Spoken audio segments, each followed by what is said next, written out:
के साथ बताएंगे आज कौन सा कार्यक्रम है आप लोग बैठक की यहाँ? सबसे पहले मैं आपके चैनल को बहुत बहुत धन्यवाद देता हूं कि आप देश दुनिया की खबरों को अद्यतन जो है जन जन तक पहुंचाने का कार्य करते हैं।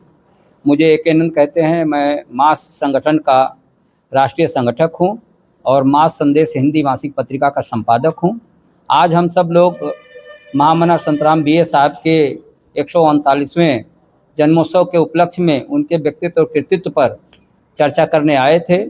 उनका जो जात पात तोड़क मंडल यानी समतामूलक समाज की अवधारणा का जो सपना था, जो उनका व्यक्तित्व और कृतित्व था, वो जन जन तक पहुंचाने के लिए यह आज कार्यक्रम आयोजित किया गया था। और हम लोग ये लोगों को बताना चाहते थे कि संतराम BA साहब को जो है प्रजापति समाज के चश्मे से देखना समाज बंद करे।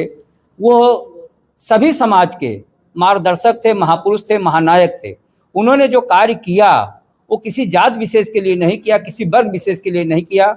उन्होंने भारत के संविधान की अवधारणा को साकार करने के लिए, सामाजिक लोकतंत्र की स्थापना करने के लिए, जात विहीन और वर्ण विहीन समाज की स्थापना करने के लिए उन्होंने स्वयं अपने जीवन में इस प्रयोग को करके लोगों को दिखाया कि जो हम कहते हैं पहले उसे करके दिखाएं, और उन्होंने अपने जीवन में करके दिखाया।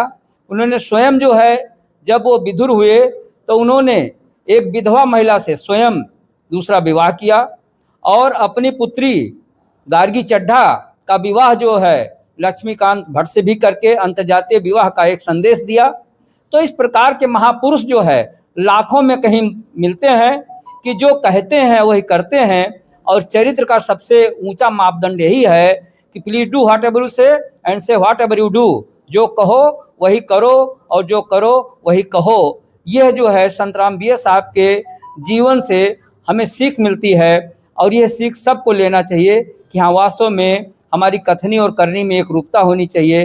तभी समाज जो है हमारी कही गई बातों को स्वीकार करता है और बताए गए रास्ते पर अनुसरण करता है। इसलिए संतराम BA साहब जो है पहले भी प्रासंगिक थे, आज भी प्रासंगिक हैं और भविष्य में भी प्रासंगिक रहेंगे, क्योंकि उन्होंने मानव मूल्यों और मानव कर्तव्यों के प्रति तथा समतामूलक समाज की स्थापना के लिए आजीवन संघर्ष किया।